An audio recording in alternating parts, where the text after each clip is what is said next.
네, 캘리포니아주 코로나19 수치가 최악으로 치닫고 있습니다. 이 누적 감염자 수는 120만 명을 넘어섰고 입원 환자 수도 역대 최고치에 달했습니다. 또 코로나19 백신 뉴스가 연일 뜨거운 가운데 백신을 접종할 뜻이 있는 확인 비율은 상당히 낮다는 것으로 지금 발표가 되고 있습니다. 왜 유독 흑인들 사이에서 백신 접종 의사 비율이 낮은 걸까요? 그런가 하면 오늘은 사이버 먼데이입니다. 코로나 사태로 온라인 쇼핑 열기가 더욱 뜨거워지면서 사이버 먼데이 새로운 기록이 나올 것으로 기대가 되는데요. 한인 업체들도 이런 온라인 쇼핑을 해보는 건 어떨까 이런 생각이 듭니다. 오늘 박형규 기자와 함께 이야기를 나눕니다. 어서 오십시오.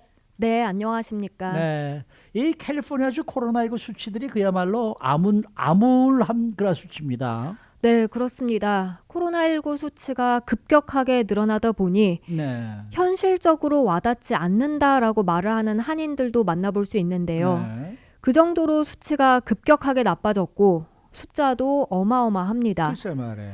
우선 캘리포니아주 코로나19 누적 확진자 수는 120만 명을 넘어섰습니다. 네. LA타임스는 코로나19 수치를 자체적으로 집계하는데요. LA타임스 집계 결과 어젯밤 10시 5분 기준 캘리포니아주 코로나19 누적 확진자 수는 120만 8,304명이었습니다. 또 누적 사망자는 19,151명입니다. 네, 이 누적 감염자와 사망자 수도 그렇지만은 지금 문제가 이 입원 환자 수가 너무나 지금 많은 것 같아요.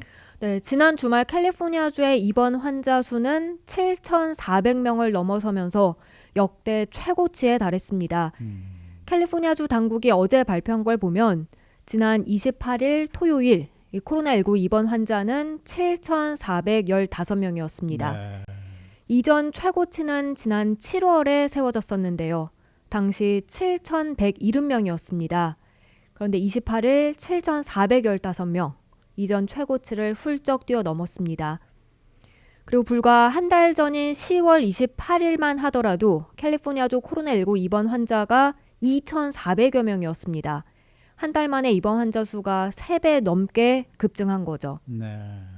그리고 28일 기준 전체 입원 환자 가운데 중환자실에 있는 환자 수는 1,700명 이상에 달하는 것으로 나타났습니다. 이 밖에 토요일 신규 감염자는 15,600여 명으로 집계됐는데요. 캘리포니아주에서는 이 지난 한 주간 신규 확진자 수가 전국 주 단위로 봤을 때 최초로 10만 명을 넘어섰다고 뉴욕타임스가 전하기도 했습니다. 네, 이거 캘리포니아주의 입원 환자나 감염자 수가 늘어나는데 가장 1등 공신은 바로 이곳 LA 카운티더라고요. 맞습니다. 이곳 LA의 어제 하루 신규 감염자 수는 또 5,000명 이상이 나왔죠. 5,014명이었습니다. 그리고 캘리포니아주에서는 LA 카운티 입원 환자가 2,000명 이상으로 가장 많았습니다. LA 입원 환자는 토요일 1,951명에서 어제 2,049명으로 늘어나면서 지난 여름 이후 처음으로 2,000명 이상을 기록했습니다. 지난 7월 최고치 2,232명에 거의 근접했습니다. 네. LA에서는 사망자 수 또한 좋지 못한 모습인데요. 요즘 하루 평균 30명이 숨지는 추세입니다. 이는 선거일, 즉 11월 3일보다 무려 3배나 오른 수치입니다. 에릭 갈세티 LA시장은 이번 연말이면 코로나19 사망자 수가 전체 11,500명을 넘어설 수 있다고 전망했는데요. 근데 지금 연말까지 꼭 5주가 남은 상황이잖아요. 그렇죠. 그러니까 앞으로 5주간 4,000명 이상 주민들이 코로나19로 희생될 수 있다는 뜻입니다. 캘리포니아주 전체적으로 보더라도 추수감사절 전 일주일 이 하루 평균 75명의 사망자가 나왔는데요. 네. 11월 중순만 해도 이게 40명 정도였습니다. 11월 중순에서 말, 그 사이에 확 늘어난 걸 알 수 있습니다. 네. 그런데 이 코로나19 수치가 이거 캘리포니아 주에서만 이렇게 지금 많은 게 아니라 전국적으로 다 똑같이 골고루 지금 다 올라가고 있는 것 같아요. 네, 거의 비슷한 비슷하죠? 추세를 보이고 있습니다. 네. 전국에서 코로나19 신규 확진자는 27일 연속 10만 명 이상을 기록했습니다. 그리고 지난주 금요일 미국에서는 처음으로 하루 신규 감염자가 20만 명을 넘었고요. 이 존스홉킨스대의 그 이전 최고치는 지난 20일 19만 6천 명이었는데 약 일주일 만에 20만 명을 찍은 겁니다. 그리고 지난 1월부터 감염됐던 적이 있는 환자는 1,300만 명 이상에 달합니다. 26만 5천 명 이상이 목숨을 잃었고요. 네. 앤서니 파우치 국립알레르기 전염병 연구소 소장은 앞으로 2, 3주 뒤면 코로나 환자가 이미 급증한 상황에서 또 더 급증할 것이라면서 불행하게도 이 코로나 대확산이 중첩되는 상황을 직접 보게 될 것이라고 밝혔는데요. 이렇게 급증하는 추세를 다시 플랫, 평평하게 만들고 이어 하락으로 꺾이게 하려면 분명히 주민 한 명 한 명의 노력과 책임이 뒤따라야 할 것으로 보입니다. 네. 자, 다음은 백신과 관련된 소식입니다. 오늘도 이 모더나에서 이 중증 예방률이 100%다. 뭐 그러면서 FDA에 긴급 사용을 신청하겠다는 이제 뉴스가 나와서 오늘도 전해드렸습니다만은 이 백신을 맞을지 말지 아직도 확신하지 못하는 주민들이 많은 것 같습니다. 특히 흑인들. 이 흑인들은 또 맞지 않겠다는 비율이 상대적으로 높아요. 왜 그럴까요? 네, 이게 그러니까 지금 보면 흑인들은 3명 가운데 1명꼴만이 이 백신을 맞을 의사가 있는 것으로 나타났거든요. 네. 퓨 리서치 센터에 따르면 전체 흑인 32%만이 반드시 맞거나 아니면 맞을 것 같다고 응답했습니다. 그리고 캘리포니아주로 와보면 백신을 맞겠다는 흑인 비율은 더 줄어듭니다.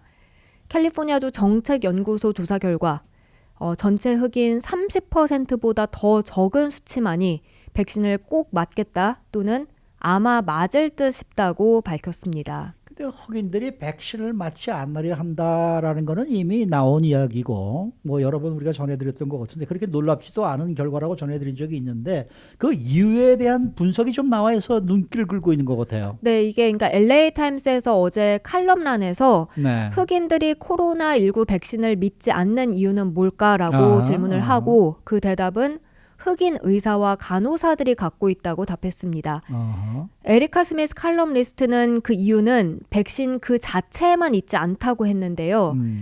결론부터 말씀드리면 헬스케어 시스템 자체에도 인종차별이 존재하고 또 이번 팬데믹 기간 흑인들이 유독 큰 타격을 입은 게 그 이유로 지목됐습니다. 그러니까 따라서 백신에 대한 신뢰가 그러니까 의료 시스템 전반적으로 다른 인종에 비해서 좀 그런 신뢰가 떨어질 수밖에 없다는 평가입니다. 네. 근데 이 백신에 의심을 품는 흑인들을 설득하는 데 있어서 그렇게 간단한 문제가 아니라는 얘기는 또 어떤 내용이에요? 보통 백신은 70% 이상이 맞아야 그렇죠, 집단 면역이 그렇죠. 생긴다 네네네. 이렇게 말을 하잖아요. 네네. 그래서 흑인들도 백신 접종에 분명히 나서줘야 하는데 근데 그게 말처럼 쉽지는 않은 게 우선 믿을 수 있는 흑인 의사와 흑인 간호사들이 비율적으로 봤을 때 그렇게 많지 않다고 해요. 스미스 칼럼니스트는 자신은 43살인데 살아오는 동안 흑인 의사를 병원에서 직접 자신이 진료를 받아본 적은 한 번도 없다고 했습니다.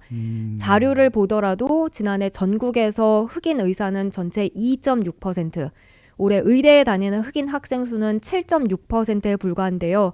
이런 비율은 흑인들의 교육 불평등 그리고 소득 불균형 등으로 자신이 태어난 뒤로 변하지 않고 있다고 전했습니다.